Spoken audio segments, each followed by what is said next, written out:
Oke, teman-teman, jumpa lagi. Sudah mulai belum ya? Oke, sudah mulai ya.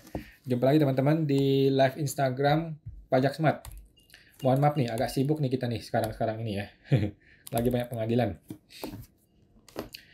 Oke, teman-teman, kita seperti biasa ya. Gue perlu disclaimer dahulu teman-teman ya, bahwa bahwa semua yang gue sampaikan di video ini adalah pendapat pribadi gue 100% ya teman-teman ya. Ini bukanlah kajian akademis, tidak dapat dibuktikan kebenarannya, dan belum tentu juga ya sesuai dengan aturan pajak yang berlaku ya. Kan gue juga bisa salah ya. Nah, walaupun gue seorang konsultan pajak resmi ya teman-teman, tetapi isi video ini bukanlah saran profesional konsultan pajak ya buat teman-teman semua. Anda, teman-teman, tidak bisa dan tidak boleh menjadikan video ini sebagai pedoman bagi Anda untuk melaksanakan kewajiban perpajakan lu, gitu ya. Karena kan masing-masing orang punya kasus pajak yang berbeda-beda ya, guys. Nah, teman-teman mohon konsultasikan dengan konsultan pajak Anda masing-masing atau ke penyuluh di KPP apabila teman-teman mau tanya yang lebih spesifik lagi ya tentang pajak Anda. Nah, seperti biasa, awan akan tersedia secara gratis ya teman-teman, secara langsung di live Instagram Pajak Smart ya, setiap hari Senin jam 8 malam. Dan kita juga ada live TikTok hari Selasa, besok ya, kalau mau teman-teman, jam 8 malam juga. Oke, kita mau promo dulu teman-teman nih. Sekarang bulan Mei, kita mau promo untuk bulan Juni ya. Buat teman-teman, apakah Anda masih ada yang ngerasa takut dengan petugas pajak? Mungkin takut diintimidasi, takut diancam, takut dicari-cari kesalahannya, atau takut diperas gitu ya. Nah, kalau masih ada yang takut seperti itu, teman-teman cocok ikut pelatihan PSTP gua ya. Program siapatakutpajak.com. Ini bisa bantuin teman-teman supaya siap menghadapi petugas pajak, siap menghadapi SP2DK, pemeriksaan, bahkan hingga ngelawan oknum pejabat pajak ya. Teman-teman segera daftar di www.siapatakutpajak.com guys ya. Ada promo khusus bulan ini. Teman-teman akan bergabung dalam komunitas eksklusif di PSTP, di grup Telegram nanti. Dan kita bisa diskusi masalah pajak ya, tanpa batas waktu. Dan kita akan ketemu langsung via online, langsung ketemu saya nanti di hari Jumat malam di bulan depan, jam 20 malam. Hanya bagi member PSTP aja. Dan bonus nih, di batch ini teman-teman nanti bisa ketemu gua langsung, one-on-one, private, dengan harga super diskon. Gitu ya. Nah, teman-teman tinggal manfaatkan masa promo ini di website www.siapatakutpajak.com ya, di website www.siapatakutpajak.com untuk bergabung di sana guys. Oke. Sebelum kita diskusi tanya jawab ya teman-teman, gua akan sampaikan dulu informasi yang kita dapat nih ya. Ada berita dari DDTC News, dari DDTC ini ya, ada berita, gue puter nih ya, gue puter. Nah, ini dia. Biar kita baca sama-sama deh. Ada berita, kena pemeriksaan khusus, WP akan diperiksa secara langsung di lapangan. Luar biasa. Ini udah kayak hewan kurban gitu ya, diperiksa di lapangan gitu ya. Bercanda guys ya. Kegiatan pemeriksaan lapangan berlaku terhadap wajib pajak yang menyampaikan surat pemberitahuan yang terpilih untuk dilakukan pemeriksaan berdasarkan analisis resiko atau biasa disebut dengan pemeriksaan khusus. Pemeriksaan lapangan juga berlaku untuk WP yang tidak menyampaikan SPT ya, tetapi melampaui jangka waktu ya. Jadi sudah lapor tapi jangka waktu melewati, maka bisa kena periksa. Pemeriksaan lapangan adalah pemeriksaan yang dilakukan di tempat tinggal atau tempat kedudukan wajib pajak, tempat kegiatan usaha atau pekerjaan bebas wajib pajak ya, dan atau tempat lain yang dianggap perlu oleh pemeriksa pajak. Nah, luar biasa ya. Pemeriksaan ini untuk menguji kepatuhan pemenuhan kewajiban perpajakan dilakukan dalam jangka waktu pemeriksaan yang meliputi jangka waktu pengujian dan jangka waktu pembahasan akhir hasil pemeriksaan dan pelaporan. Oke. Jadi jangka waktu pemeriksaan itu 6 bulan, jangka waktu pembahasan akhir itu 2 bulan sampai terbitnya LHP. Apabila pemeriksaan dilakukan dengan jenis lapangan, jangka waktu itu 6 bulan katanya ya, yang dihitung sejak surat pemberitahuan pemeriksaan lapangan disampaikan hingga tanggal surat pemberitahuan SPHP disampaikan. Untuk diperhatikan, surat pemberitahuan pemeriksaan lapangan dan SPHP tersebut dapat disampaikan juga kepada wakil kuasa dan sebagainya. Sementara itu, jangka waktu bla bla bla, sama aja ini ya teman-teman ya, cuma formalitas. Jadi intinya ini lagi-lagi dan lagi-lagi menakut-nakuti wajib pajak ya. Seolah-olah bisa kayak teroris gitu loh. Kalau salah, kalau pemeriksaan, lu bisa dicegat di tengah jalan, kemudian bisa diperiksa gitu ya. Padahal nggak begitu maksudnya ya. Mohon maaf nih, ini beritanya agak-agak clickbait. Kalau orang pemeriksaan lapangan, ya maksudnya itu bisa periksa di kantor pajak, bisa periksa di tempatnya wajib pajak. Tetapi biasanya sih ke kantor pajak gitu loh. Karena kan kalau WP kan repot kalau ke kantor WP ya. Nah, gitu deh. Faktanya sih orang orang pajak datang cuman survei doang, tapi nggak melakukan pemeriksaan di lapangan. Biasanya pemeriksaannya di kantor pajak. Begitu sih. Karena kan mereka punya instrumennya. Oke, kita langsung diskusi tanya jawab. Kalau ada yang mau bertanya silahkan tulis di kolom komentar teman-teman ya. Yang pertama ada Ibu Melisa Isabella. Malam kok. Halo Bu Melisa. Malam Bu. Kemudian Ibu Melisa. Kok PT ada bayar sewa di muka untuk virtual office untuk 1 tahun nih dari bulan Mei sampai bulan Mei tahun depan. Apakah perlu disusutkan supaya real beban sewa tahun ini berapa? Jawabannya perlu Bu ya, perlu. Tetapi bukan penyusutan namanya ya. Jadi ketika Ibu bayar sekarang, kan Ibu jurnal kepada akun neraca yang namanya beban sewa dibayar di muka, di bagian aset, ya kan? Nanti Ibu akan membebankan di bulan Desember atau tiap bulan juga bisa sesuai dengan jumlah bulan di tahun tersebut, di tahun ini ya. Berarti kalau bulan Mei kan berarti cuma 8 bulan. Nah, gitu Bu, sudah betul. Jadi Ibu Melisa sudah betul ya Bu, tinggal dilaksanakan aja, sudah betul.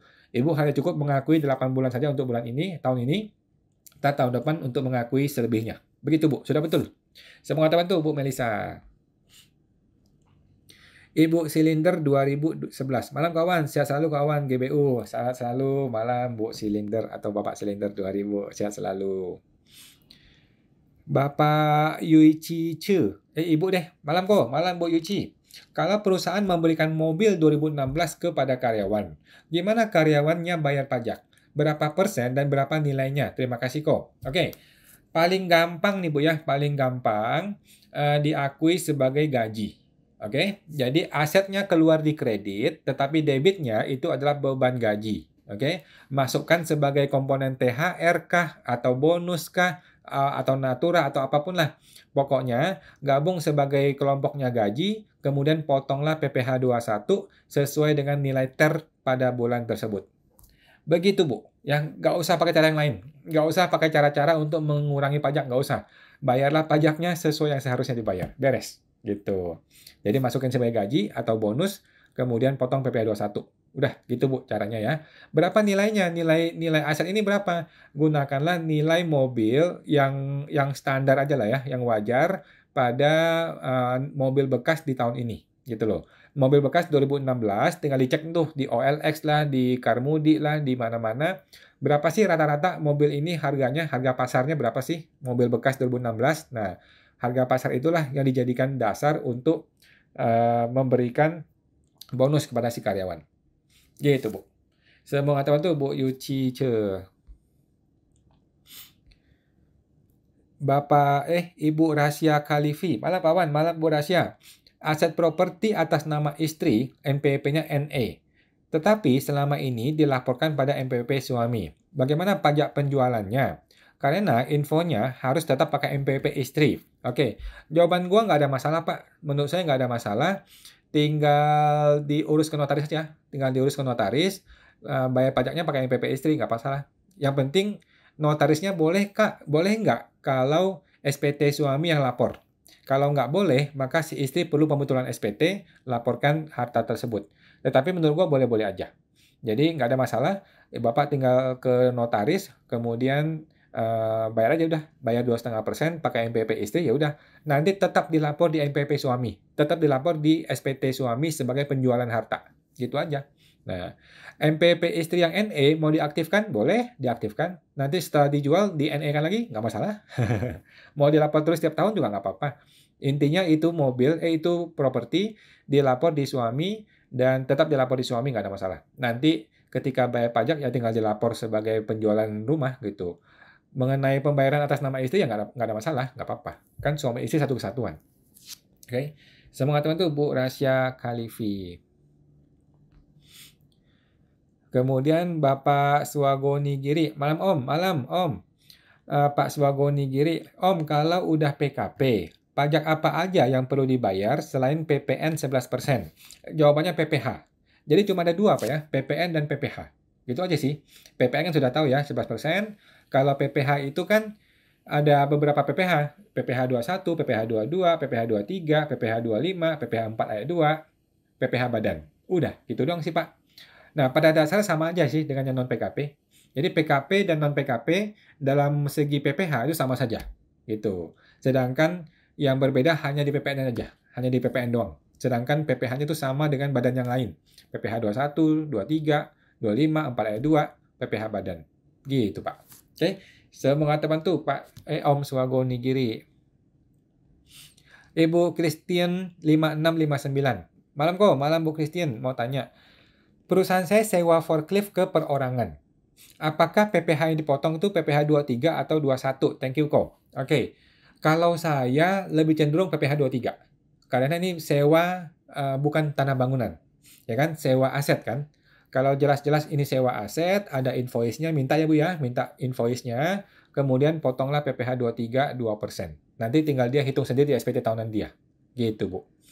Ada orang berpendapat, ini gara-gara yang nerima pribadi, maka harusnya PPh 21. Nah, itu boleh juga. Saya juga tidak menolak argumen itu.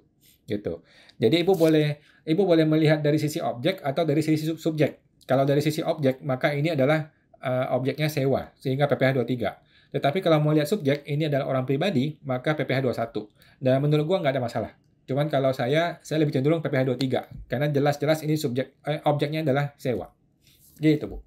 Semoga terbantu, Bu Christine. Bapak Swago Nigiri, apakah barang jualan perlu dimasukkan ke SPT Om? Jawabannya perlu Om, perlu ya. Yang semua barang yang bisa jadi duit, yang bisa jadi uang, itu perlu dilaporkan, termasuk barang dagang. Gitu ya. Cuman kalau saya kayak handphone, laptop nggak saya laporin. Gitu. Tetapi kalau barang dagang, kan itu berhubungan usaha kan. Nah, alangkah baik dilapor. Memang sebaiknya perlu dilapor. Oke. Semoga teman tuh Om Swago Nigiri. Kemudian Bapak Silinder 2011 mau tanya kok, apakah tarif 0,5% UMKM kemungkinan masih diperpanjang tahun depan? Kita tunggu Pak ya, siapa Menteri Keuangannya. Kalau Menteri Keuangannya orangnya waras, pasti diperpanjang. Menurut gua ya, menurut saya Pak ya. Tetapi kita nggak tahu ya. Sekarang kan masih belum jelas nih siapa Menteri Keuangan. Begitu Menteri Keuangan terbentuk, siapa orangnya, kita tahu mungkin bulan depan atau 2 bulan lagi sudah tahu siapa orangnya. Nah, baru kita tahu visi misi orang ini kayak gimana, gitu. Apakah dia tipenya seperti Sri Mulyani atau tipenya seperti Prabowo atau seperti siapa kan kita nggak tahu, gitu. Cuma menurut gua kalau otaknya waras pasti diperpanjang. Karena ngapain yang sudah gampang dibikin susah kan orang bodoh, ya kan? Yang sudah sederhana dibikin rumit, itu kan orang bodoh. Ya kan? Kalau dia pinter, seharusnya yang sudah gampang dibiarin gampang, yang sudah sederhana dibiarin sederhana kan begitu. Cuman mungkin tata caranya diperbaiki atau tarifnya ditinggiin, nggak 0,5 tetapi 1% atau 2% nggak apa-apa saya pikir ya. Daripada orang masih kembali ke metode lama yang ribet, susah, setengah mati, pajaknya tinggi, orang nggak mau. Gitu deh. Jadi tunggu aja Pak ya, santai Pak ya. Kita masih nunggu 2 bulan lagi deh siapa menterinya. Semua teman tuh Pak Silinder. Bapak Swagono Giri, termasuk meja kursi dan perabot toko juga dimasukin ke SPT ya Om? Oh kalau saya masuk Pak, kalau saya masuk ya, meja, kursi, perabot masuk, komputer masuk deh, komputer masuk ya. Oh ini perusahaan Pak ya? Kalau ini perusahaan semuanya masuk Pak. Kalau perusahaan semua masuk ya, termasuk handphone, komputer itu masuk semua. Kalau perusahaan, badan ya. Tetapi kalau orang pribadi, gue enggak. Kalau orang pribadi, handphone, laptop, kursi, meja, saya nggak lapor. Gitu ya, kalau orang pribadi. Tetapi kalau badan, kalau perusahaan, semuanya harus lapor. Pokoknya semua uang keluar itu harus masuk sebagai akunting dilapor. Kalau perusahaan. Gitu ya Om. Semua teman tuh Om Swago Nigiri. Ibu Mila Nurazijah. Maaf Kak, ada sekolah online. Sekolah online. Kalau Ibu mau gabung, boleh gabung ke ini Bu, ke siapatakutpajak.com ya. Atau ke programkpp.com. Boleh ke siapatakutpajak.com untuk diskusi-diskusi pajak ya. Tiap hari bisa diskusi. Oke. Semua teman tuh Bu Mila. Bapak Swagono Giri. Om Awan, kalau buka showroom mobil bekas, harta di SPT lapornya gimana? Ini orang pribadi Pak ya. Nah, kalau orang pribadi, Bapak boleh memilih ya. Opsi pertama adalah Bapak laporkan sebagai uang tunai. Opsi pertama nih ya, lapor sebagai uang tunai. Opsi kedua, Bapak lapor sebagai barang dagang. Gitu Pak. Nggak apa-apa kan? Opsi kedua, lapor sebagai barang dagang. gitu. Cuman masalah nih, yang namanya showroom-showroom mobil bekas tuh dia punya masalah, perputarannya tinggi sehingga omsetnya cenderung melewati 4,8 M. Nah, ini juga ribet tuh kalau udah showroom mobil bekas. Cuman ya apa boleh buat lah. Nah, semangat apa tuh Om Swago Nigiri. Ibu Ani Stefani Steven. Kawan, sekarang lagi sering nih KPP kirim surat pemeriksaan tanpa SP2DK. Apa ada hubungannya sama Cortex? Enggak sih, Bu. Ini gara-gara penerimaan pajak lagi turun nih. Jadi penerimaan pajak lagi turun 3 bulan terakhir, sekarang lagi digenjot kan, lagi digenjot supaya naik gitu loh. Caranya gimana? Ya pemeriksaan. Kalau pemeriksaan rame kan kemungkinan besar uang bertambah masuk kan gitu. Gampang kan solusinya. Semakin banyak pemeriksaan ya semakin banyak uang masuk. Sesimpel itu. Nah, semoga itu Bu Ani Stefani Steven. Bapak Arasifa 820. Malam kok, malam Pak Arasifa. Saya mau tanya, saya kan sebagai UMKM dan memiliki karyawan. Apakah saya harus melaporkan SPT 21 untuk karyawan saya dan juga saya selaku pemilik memiliki penghasilan? Apakah dilaporkan juga? Oke. Ini Bapak pribadi atau perusahaan? Kalau pribadi biasanya saya nggak lapor karyawan. Oke. Kalau pribadi biasa saya nggak lapor karyawan. Kalau perusahaan lapor. Nah, kalau perusahaan lapor karyawan, sedangkan kalau pribadi biasanya saya nggak lapor PPh 21 saya nggak lapor, biasanya ya. Nah, sekarang Bapak sebagai pemilik bagaimana bayar pajaknya?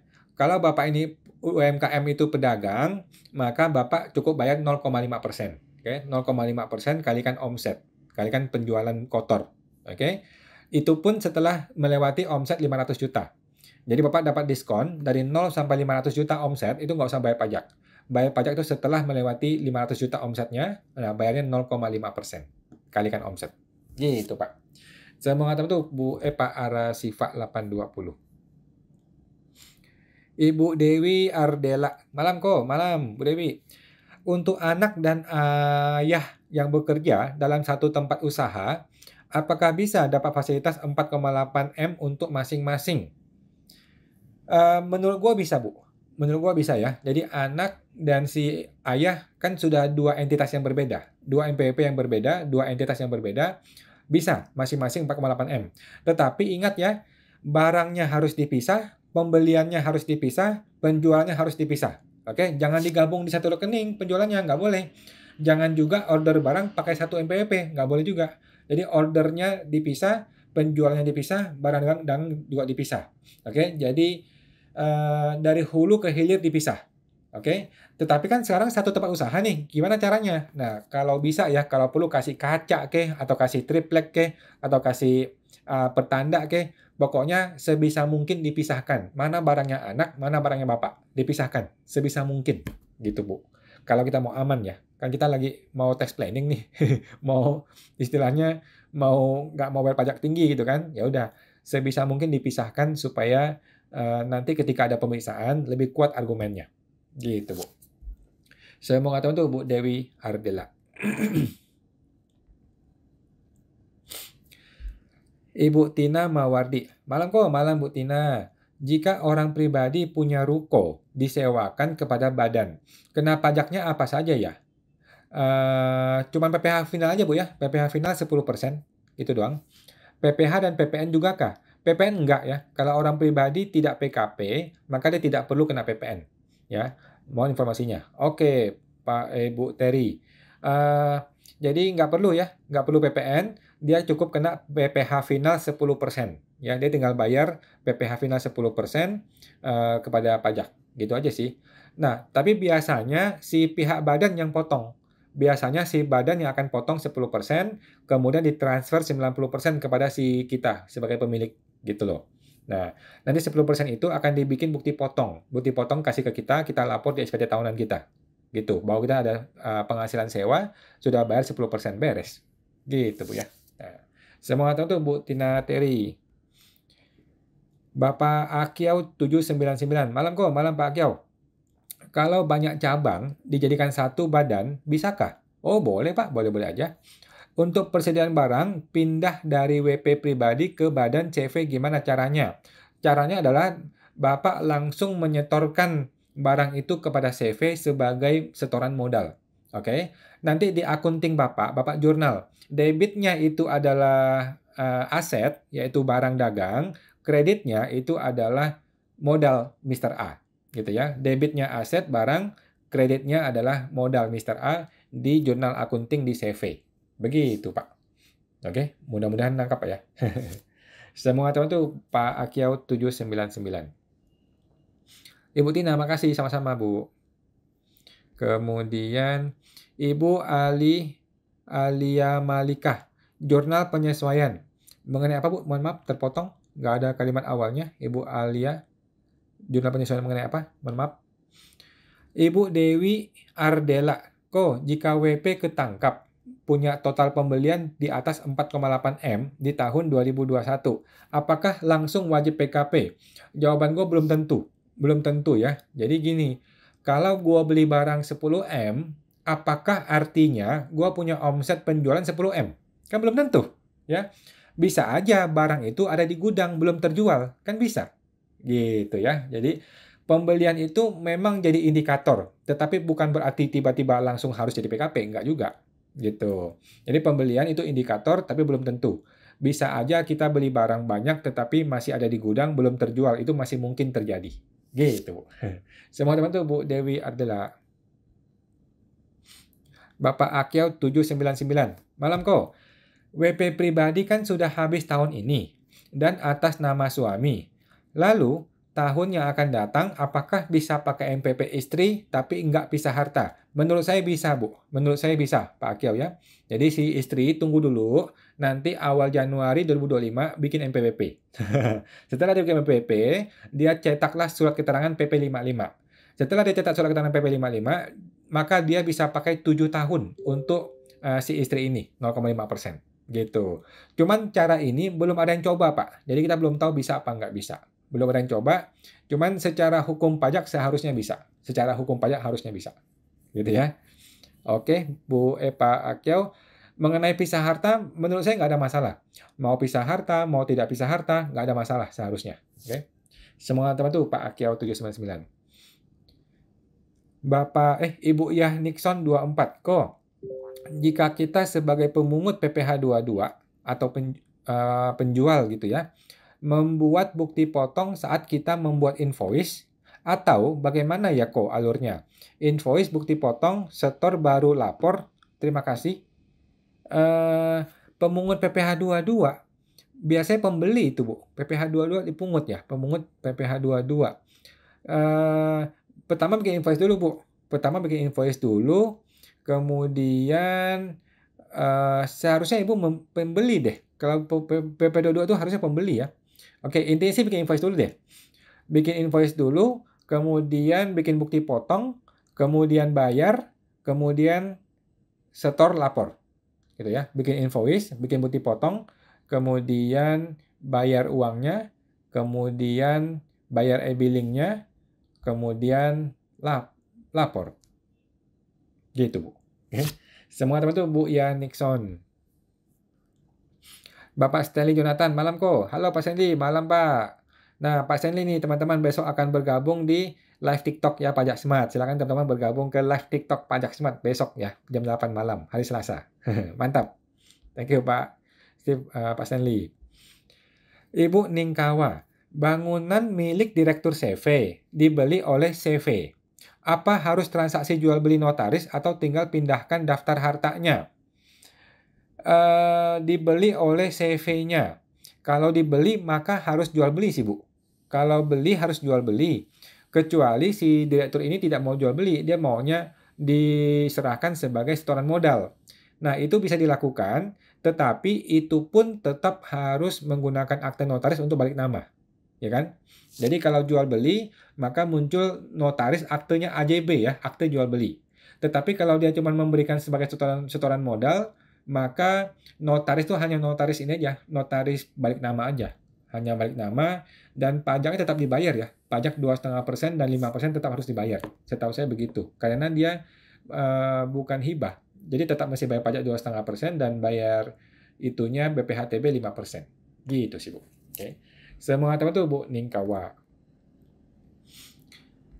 Bapak Akyau 799. Malam kok, malam Pak Akyau. Jika beli kendaraan bekas atas nama orang lain, apakah bisa dimasukkan ke neraca CV tanpa mengganti nama BPKB-nya? Menurut saya Pak, di awal bisa. Tetapi ke depannya, kalau bisa nih ya, tahun depan ketika bayar pajak langsung dibalik nama, kalau bisa. Gitu Pak. Tetapi anyway, walaupun nggak balik nama ya tetap diakuin, nggak ada masalah gitu sih Pak. Cuman ya supaya kita lebih legal aja, kalau boleh ketika balik nama, ketika bayar pajak dibalik aja ke nama perusahaan gitu sih. Tetapi walaupun belum naik nama ya tetap kita boleh akuin sih.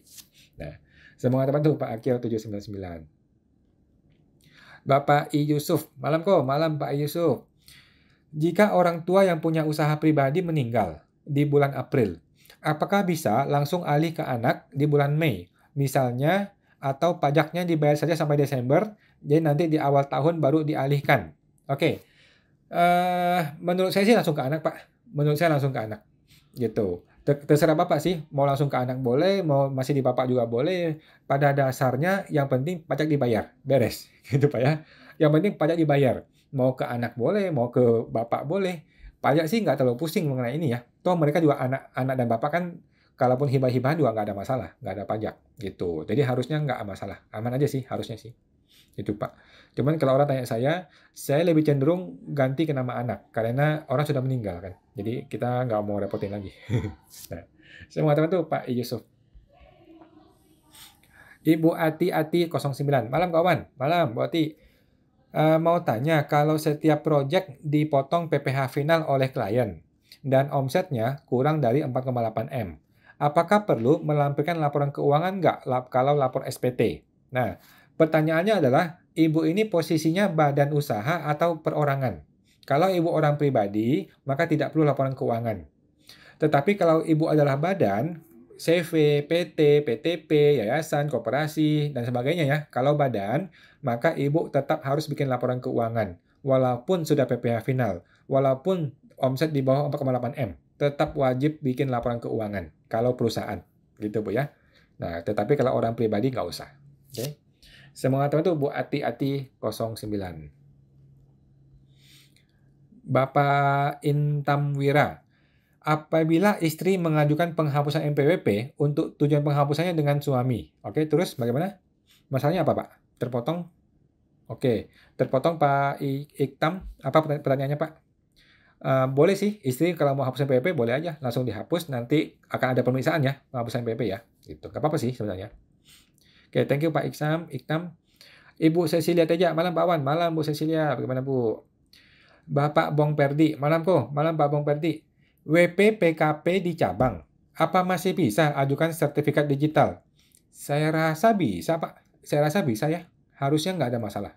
By the way, sekarang itu PKP digabung ke induk semua Pak. Dipusatkan aja. PKP itu sekarang dipusatkan ya. Kalau bisa. Kalau nggak salah ada PMK khusus bahwa PKP itu harus dipusatkan. Kalau nggak salah begitu ya. Jadi udah nggak usah cabang lagi, langsung dipusatkan semua aja ke induk. Gitu Pak. Semua teman tuh Pak Bong Perdi. Ibu Dewi Noe. Berarti kalau sewa truk untuk angkutan dengan nama pribadi, PPh 23 ya kok? Kalau saya iya Bu. Kalau saya cenderung PPh 23. Kalau saya ya. Nah, semua teman tuh Bu Dewi.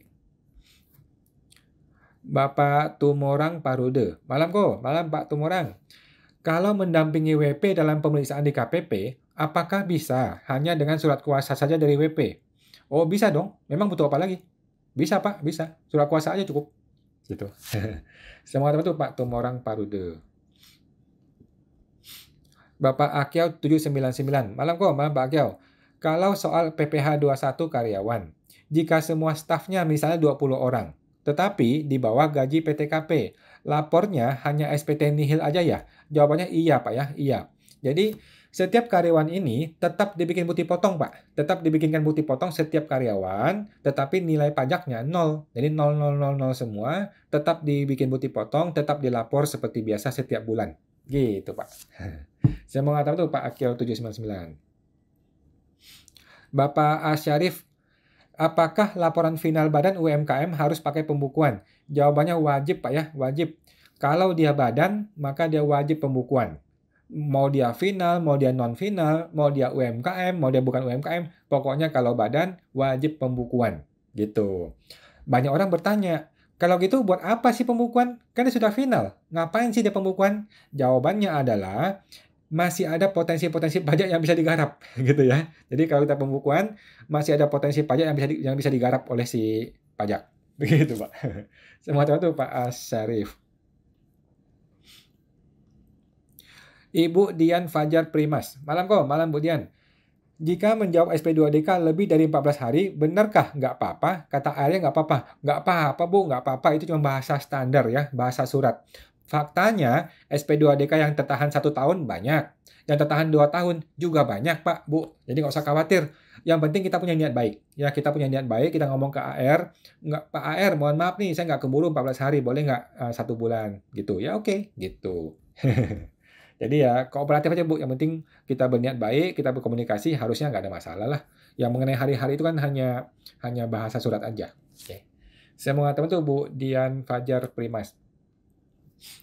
Bapak Tumorang Parude, kalau SP2DK sudah dibayar, tetapi tetap pemeriksaan. Gimana sebaiknya? Respon SP2DK rada telat, tetapi diterima jadi tanpa BA. Oke, jadi solusinya adalah Pak, kita hadapi pemeriksaannya.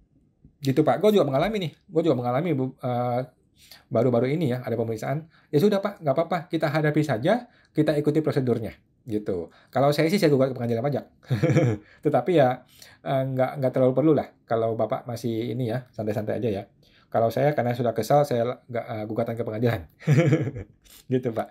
Jadi hadapin aja Pak, hadapin aja nggak ada masalah, santai aja hadapin.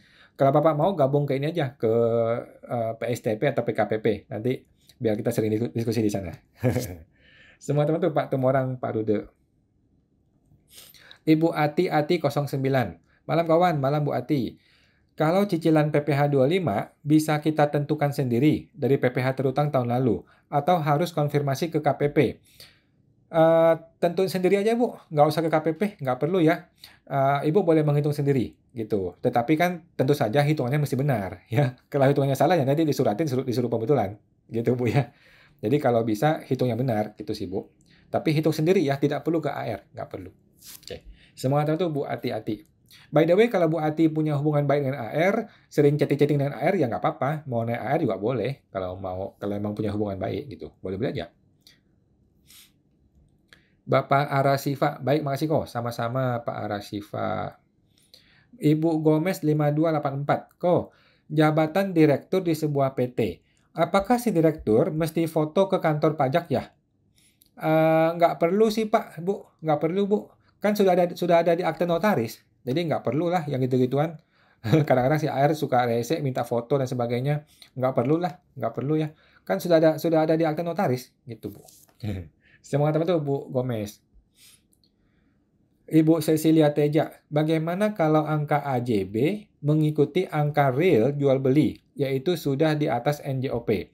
Tetapi kantor pajak menentukan angka sendiri 3 kali lipat dari NJOP. Apakah tidak masalah di laporan SPT-nya nanti? Nggak ada masalah Bu, nggak ada masalah. Jadi biarlah kalau Ibu mengalah ya, kan Ibu mau mengalah nih dari pajaknya nih. Ya sudah, Ibu mengalah, Ibu sudah bayar PPh-nya, BPHTB dibayar, tetapi Ibu tetap mengakui hanya senilai yang Ibu terima duitnya, gitu ya. Jadi kalau Ibu contohnya nih, Ibu jualnya 1M gitu ya. Tetapi ternyata disuruh bayar pajak atas 1,5 M gitu. Nah, maka harta Ibu tetap naik 1M, jangan naik 1,5 gitu ya. Nah, ya sudah, kalau Ibu mau ngalah. Kalau saya sih saya nggak mau ngalah, saya akan lawan karena harusnya kan ikutin AJB. Gitu sih, Bu. Oke, semua teman tuh Bu Cecilia Teja. Bapak Akyau 799. Malam Pak Akyau. Misalkan WP pribadi punya gedung atas nama pribadi. Lalu WP pribadi ini bisakah menganggap sewa kepada CV-nya sendiri atas nama WP pribadi? Boleh Pak, boleh. Dan memang itu yang betul ya, memang itu yang betul. Dia punya gedung, kemudian dia punya CV, kemudian CV itu menyewa gedung ini, gitu kan? Boleh Pak. Dan memang begitu seharusnya sih. Dia sewa, kemudian bayar pajak 10%. Udah gitu Pak. Nah, semua teman tuh Pak Akyau 799. Ibu Silinder 2011. Malam kawan, malam Bu Silinder. Mau tanya, kalau kita beli tanah atau rumah 450 juta secara kredit melalui bank. Bagaimana cara isi di SPT-nya kok? Oke, kalau saya Bu ya, bagian harta saya isi nih, tanah bangunan di alamatnya jalan ini kan, nilai rupiahnya 450. Jadi nilai rupiahnya ada nilai totalnya yang saya masukin. Kemudian di bagian harta, di bagian hutang di bawahnya, saya tulis nilai hutang, banknya bank apa atau KPR apa, nilai yang masih terhutang. Gitu Bu ya. Di bagian harta saya isi nilai total hartanya, di bagian hutang saya tulis nilai pokok hutang yang masih terhutang. Tidak termasuk bunga, hanya nilai pokok hutang yang masih terhutang. Begitu Bu. Oke. Semua mengatakan itu Bu silinder 2000. Ibu Cecilia Teja. Jadi nilai AJB beda dengan angka dan setoran pajaknya. Nggak apa-apa Bu, nggak apa-apa. Kita tetap mengakui aset kita sesuai AJB. Gitu ya. Kita akui aset sesuai AJB, kemudian bayar pajak dengan angka yang sudah ditetapkan itu ya sudah, nggak apa-apa lah. Kalau Ibu mau ngalah kan begitu. Kalau saya sih saya nggak mau ngalah. Gitu. Semangat itu Bu Cecilia. Ibu Cynthia Lim. Malam Bu Cynthia mau tanya. Ada kesalahan bayar di bulan SPT pembayaran, kemudian terpotong Bu Cynthia. Masalahnya apa Bu? Terpotong ya. Terpotong, mohon maaf Bu ya, mengenai kesalahan pembayaran. Kalau salah bayar tinggal PBK aja Bu. Kalau salah bayar tinggal proses PBK ya. Nah, semua teman tuh Bu Cynthia Lim. Ibu Ningkawa. Direktur CV menyewakan kendaraan ke CV. Sudah dipotong PPh 23. Kenapa pada saat SPT tahunan kena bayar kurang lagi? Nah, bisa Bu, betul ya. Jadi SPT pribadi nih Bu ya. Nah, SPT pribadi anggaplah dia sewa, anggaplah 5 juta sebulan. Gitu kan. 5 juta kalikan 12 kan 60 juta nih. Berarti kan dia terima uang sewa tuh 60 juta sebulan. Setahun ya. 60 juta setahun. Kan dia dipotong oleh si perusahaan 2%. Ya kan? Dipotong 2%. Padahal 60 juta ini kalau dihitung-hitung di SPT pribadi dia, kan mungkin dia kena sudah tarif anggaplah 15% gitu kan. Mungkin dia ada terima gaji dari karyawan di kantor dan sebagainya. Nah, sehingga tambahan penghasilan sewa ini akan kena di level yang lebih tinggi, di level anggaplah 15% gitu. Ya udah, dia akan bayar selisihnya 13% tetap dibayar. Gitu Bu ya. Jadi PPh 23 yang dipotong itu tidak final, itu bersifat tidak final, artinya perlu dihitung kembali. Setelah dihitung ternyata nggak 2%, seharusnya anggaplah 15% atau 25% gitu ya. Maka si pribadi ini perlu membayar selisihnya lagi. Memang begitu Bu caranya ya, kalau untuk menghitung yang non final. Nah, semua teman itu Bu Ningkawa. Ibu Dewi Ardela, Kamsiako, siap Bu, sama-sama. Bu Dewi. Kemudian Ibu Tina Mawardi. Yang PPh sewa tadi berarti pajaknya PPh pasal 4 ayat 2 kan ya Betul Bu ya, betul. Yang namanya PPh final pasti PPh 4 ayat 2. Oh ada lagi sih PPh 15 juga final sih. Tapi biasanya PPh 4 ayat 2. Okay. Kalau sewa PPh 4 ayat 2. Okay. Atau jasa konstruksi juga sama. Semua teman tuh Bu Tina Mawardi. Ibu Silinder 2011. Mau tanya tahun ini kan suami pakai 0,5%. Istrinya PNS. Apakah usaha bisa dipindah ke istri supaya bisa pakai tarif 0,5%? Jawabannya bisa kalau istri itu masih belum melewati 7 tahun. Gitu Bu. Jadi tergantung si istri nih. Istri lewatin 7 tahun nggak? Kalau si istri itu baru punya MPP tahun ini, ya bisa pakai 7 tahun. Tetapi kalau istri itu sudah punya MPP sejak kemarin-kemarin, ya sama-sama habis waktunya. Gitu Bu ya. Jadi tergantung dari si istri ini kapan bikin NPWP-nya. Maka dia boleh pakai 7 tahun kemudian. Gitu. Nggak peduli dia PNS atau bukan PNS itu sama aja. Yang penting kapan bikin NPWP-nya. Itu yang penting. Nah, semua teman itu Bu Silinder 2000. Ibu Ati 9. Malam Bu Ati. Kalau suami istri bikin PT, suami direktur, istri komisaris. Ini kan sama-sama dapat gaji bulanan. Istri nggak punya NPWP. Ketika input di TER, gaji istri pakai NPWP suami atau gimana? Pakai NIK Bu, pakai NIK-nya istri aja. Jadi nggak usah pakai NPWP, langsung pakai NIK. Pakai NIK-nya si istri. Gitu Bu. Oke. Semangat teman tuh Bu Ati. Bapak Yus Rizalhu, AJB dan PPJB. Apakah bisa diakses DJP Bro? Jawabannya bisa Pak, bisa ya. Pokoknya semua yang dinotariskan itu bisa dilihat oleh DJP. Nah, semua yang ada dinotariskan, akte notaris resmi, maka itu akan terlapor di Kemenkumham, otomatis orang pajak bisa buka. Karena Kemenkumham itu adalah data yang bekerja sama dengan orang pajak. Begitu deh. Semua teman tuh Pak Yusril, ya. Kayak akte notaris, akte RUPS, kemudian dokumen-dokumen auditor, itu semua bisa diakses oleh orang pajak. Bapak Well Fasting, apakah izin konsultan pajak diharuskan dalam praktek? Enggak. Kalau saya malah sudah dipecat kan saya. Saya sudah dipecat dan nggak ada masalah. Jadi kan seorang kuasa WP itu boleh konsultan pajak, boleh juga bukan konsultan pajak. Jadi nggak ada masalah. Sedangkan ketika kita beracara di pengadilan pajak itu tidak harus IKH, tidak harus seorang konsultan pajak, ya. Kalau kita beracara di pengadilan pajak itu menggunakan izin khusus, izin kuasa hukum, lain lagi itu. Nah, jadi kartu praktek konsultan pajak adalah salah satu kartu yang paling nggak ada guna. Karena nggak ada itu pun orang tetap bisa kerja, gitu loh. Susah, jadi sulit ini industri ini nih. Bukan sulit, ya malah mudah sebenarnya buat semua orang, jadi terbuka peluangnya, gitu Pak. Saya mengatakan itu Pak Well Fasting. Ibu Cynthia Lim, malam Bu Cynthia. Contoh nih ya, bayar 0,5% awal pembayaran Maret, terbayar di bulan April, dan seterusnya. Setor dari 2022 dan seharusnya habis 1 tahun di Desember 2022. Jadi Januari 2023. Terima kasih. Bagaimana Bu? Masalahnya gimana? Mohon maaf nih. Ibu sudah betul ya. Jadi 0,5% Januari dibayar di Februari, yang Februari dibayar di Maret, nanti yang Desember dibayar di Januari tahun depan. Sudah betul Bu, sudah betul ya. Jadi apa masalahnya Bu? Semua teman tuh Bu Cynthia. Bapak Riki, Pak Yuzus Rizalhu, Ibu Teti Tiolina. Malam Bu Teti, mau tanya, perhitungan PPh 21 tenaga ahli sekarang wajib ada NIK atau NPWP ya? Jawabannya iya Bu, jawabannya iya ya. Sekarang wajib ada NIK atau NPWP. Kalau nggak ada NPWP maka nomor NIK lah minimal adalah. Kalau nggak ada NIK udah deh, jangan kasih dia kerjaan ya. Cari orang lain aja deh. Gitu. Sudah nggak zaman ya, kita ini menyembunyikan nomor NIK atau NPWP sudah nggak zaman. Sekarang sudahlah, kalau memang ada penghasilan ya udah kita bayar pajak. Gitu sih yang betul. Semua teman tuh Bu Teti Tiolina. Bapak Revalian, Pak, kalau orang pribadi belum punya NPWP, punya usaha dari 2022, tahun ini mau lapor pajak, apakah pajaknya sampai 2029? Kita hitung ya, 2022, 23, punya usaha, belum punya NPWP. Belum punya NPWP ya? Kalau dia belum punya NPWP, maka dihitung 7 tahun sejak dia bikin NPWP. Oke? Anggaplah bikin sekarang nih 2024 nih kan? 2024, 2025, 2026, 2027, 2028, 2009. 2009. 2030 Pak masih bisa.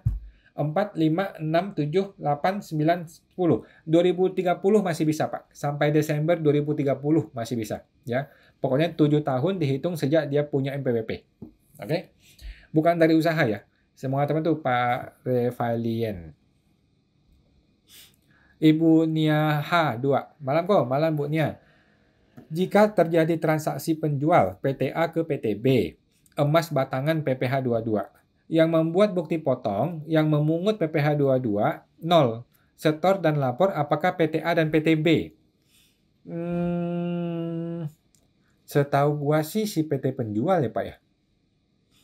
Yang memungut tuh PT penjual. PPh 22. Setahu saya PTA deh Pak. Setahu saya Bu ya. Coba dicek lagi ke PMK-nya Pak. Takutnya salah Bu.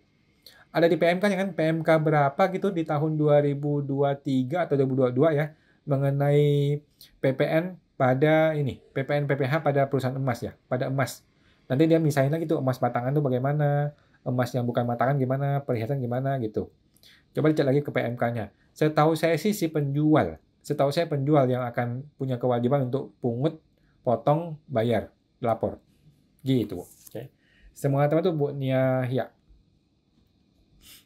Bapak Raffelian, pajak UMKM 0,5%. Oh, tadi sudah ya Pak ya. Oke.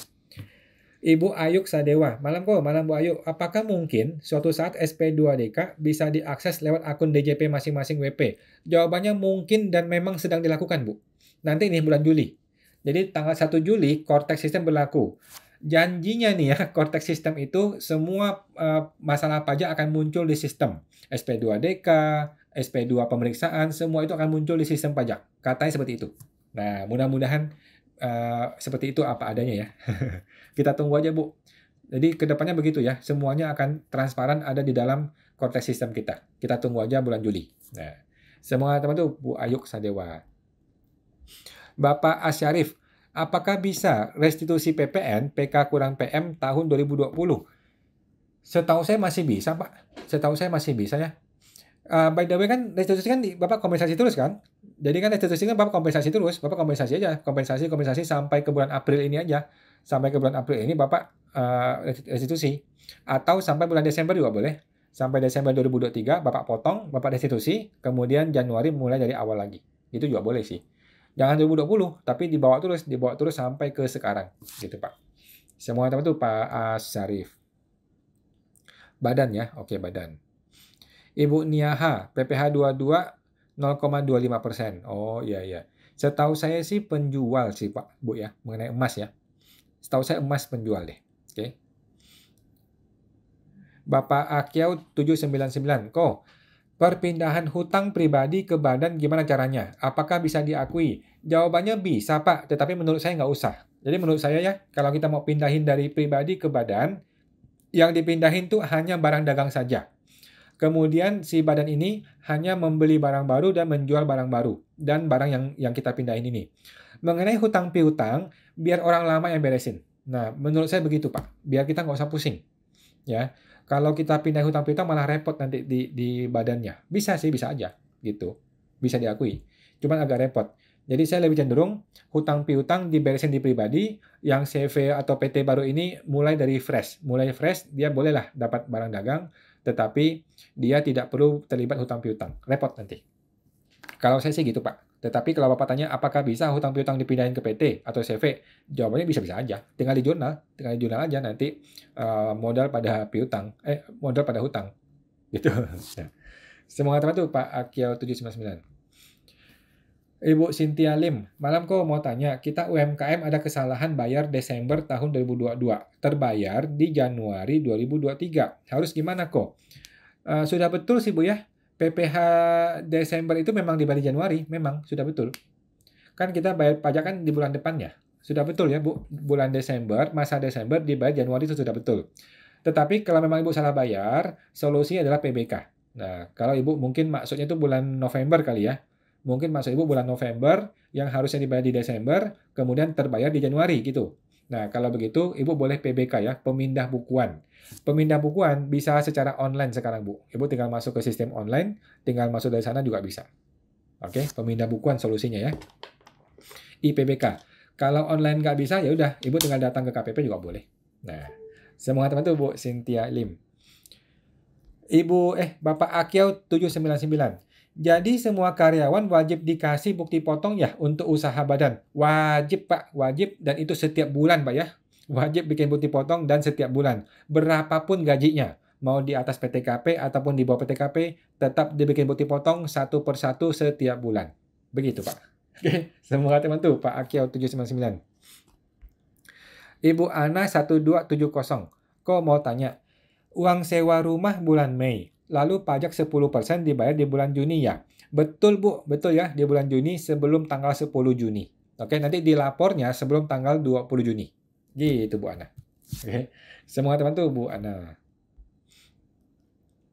Bapak Akyau, gimana Pak? Bapak Akyau, kok mau tanya lagi, kalau CV itu konsumen ada bayar PPN-nya.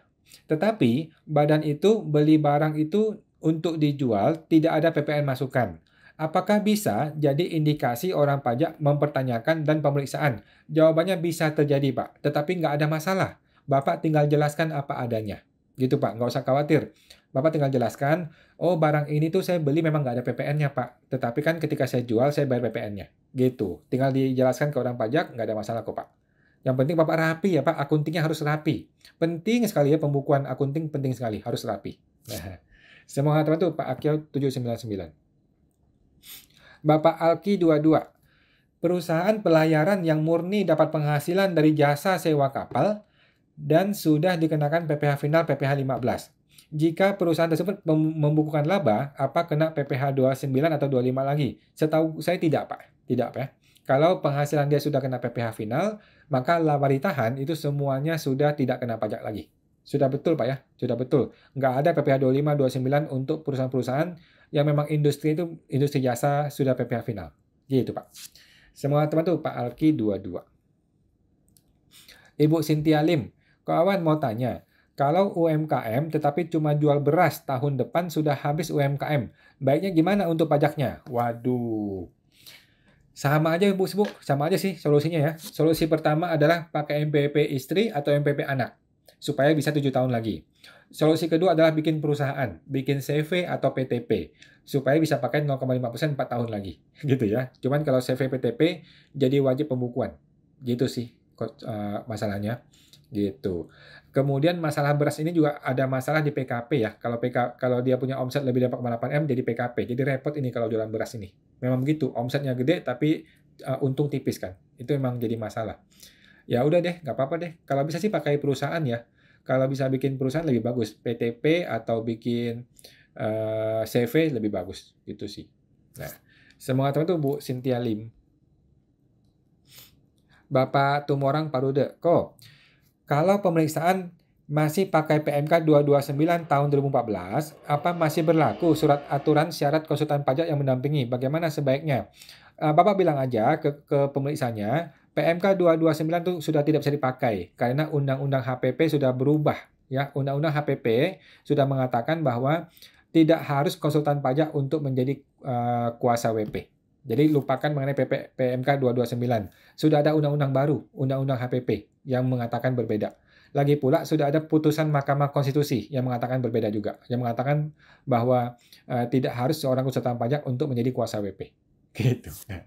Semoga teman tuh Pak Tumorang Parude. Ibu Milati Fatwai Indah. Kok saya punya toko dan selaku UMKM dan saya memiliki karyawan dan saya melaporkan PPh 21 dan PPh final, ini gimana jadinya kok? Saya ulang ya. Ada toko, kemudian UMKM, dan saya punya karyawan, dan saya lapor PPh 21 dan PPh final, ini gimana nih kok? Oke, jadi gini, yang pertama mengenai PPh final. Ibu bayar PPh final itu 0,5% kalikan omset. Sudah beres ya, Bu ya. Nah, mengenai karyawan, kalau Ibu berniat baik, boleh Ibu laporkan ya PPh 21 setiap bulan, kalau mau ya. Kalau saya sih saya nggak lapor, kalau pribadi. Kalau orang pribadi, saya cenderung nggak lapor PPh 21, karena memang orang pribadi jarang ya pemotong. Lagi pula gaji karyawan paling di bawah PTKB. Gitu kan. Gitu. Tapi kalau Ibu berniat baik, boleh dilapor PPh 21. Gitu. Sedangkan PPh yang satu lagi kan sudah gampang ya, 0,5%. Oke? Semua teman tuh Bu Mila. Ibu Melisa Lintang, kok kalau PPN dan PPh impor, apa bisa minta dikembalikan jika transaksinya batal? Wah, kalau bisa cara gimana kok? Batal berarti Bu retur ya Bu ya? Berarti diretur ya? Atau ini barang belum dikirim? Intinya sih bisa sih Bu, cuman caranya Ibu mesti ngomong ke forwarder deh, yang lebih paham ya.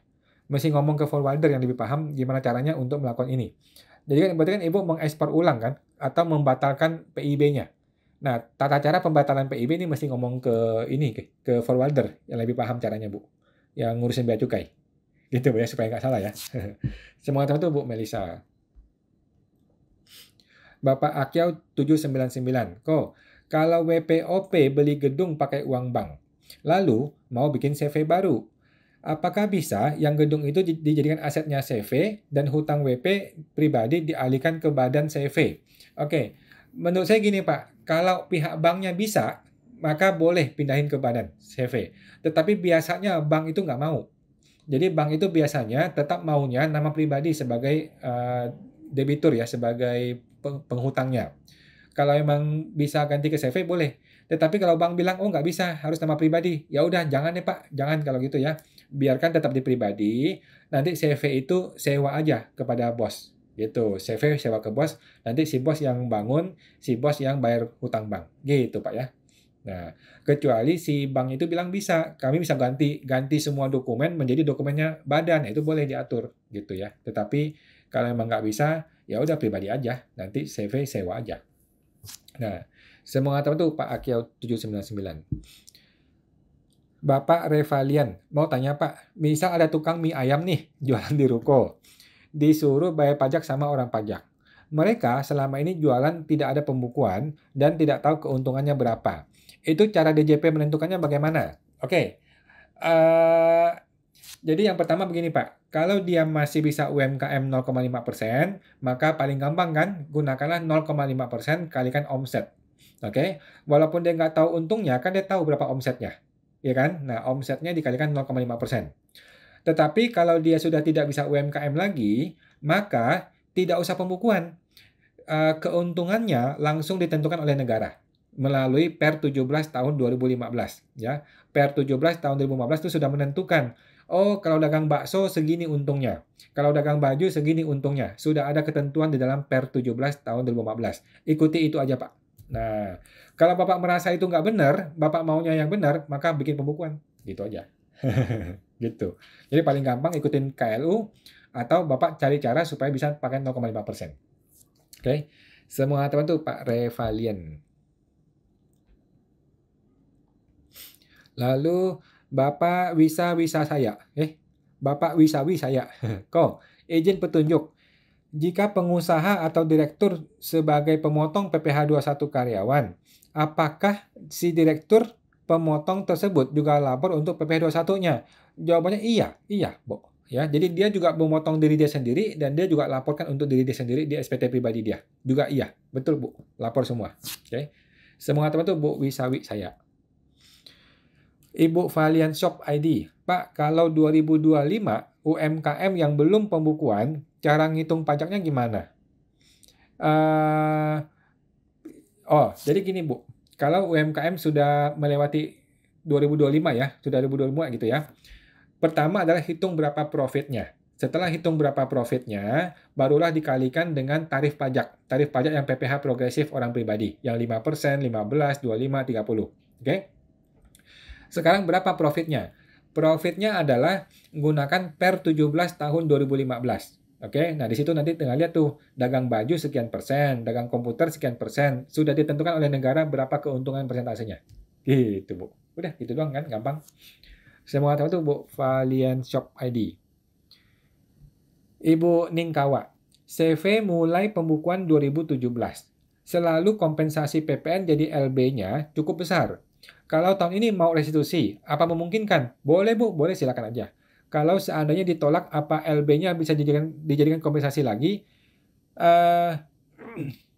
Nggak bisa. Jadi gini Bu, ketika kita kita restitusi ya. Ketika kita melakukan restitusi, maka kita akan melakukan yang namanya pemeriksaan, ya kan? Akan terjadi pemeriksaan kan?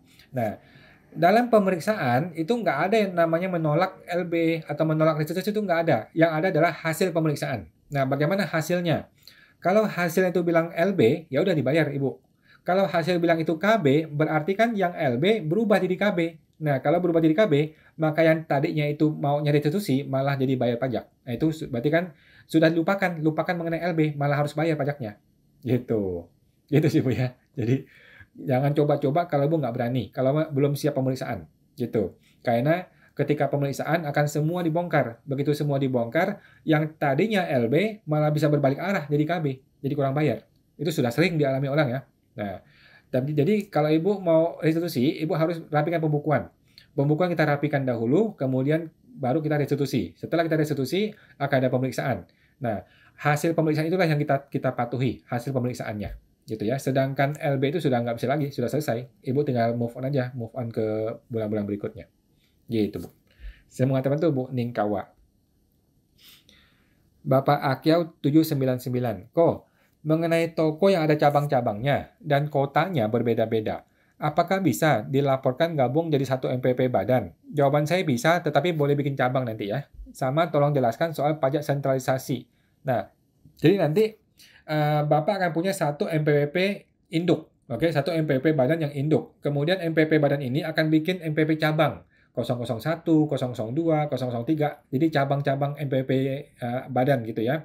Nah, nanti masing-masing cabang itu lapor PPh bulanan, tetapi PPN-nya dipusatkan ke induk, gitu ya. Nah, nanti faktur pajaknya juga dari induk, Begitu deh Pak, lebih gampang begitu ya. Nanti laporan badan juga diinduk semuanya.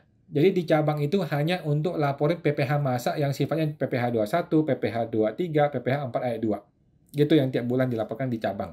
Sedangkan yang lain-lainnya semua diinduk. Akunting yang diinduk, kemudian SPT badan diinduk, PPN juga diinduk. Gitu Pak ya. Semoga terbantu Pak Akiau 799. Ibu Niahya, sama-sama, makasih kok. Kemudian Ibu 4704 Novita. Jika ada temuan data impor barang, padahal perusahaan tidak pernah impor, apakah akan ada sanksinya jika ada temuan data impor yang tidak dilaporkan di SPT tahunan?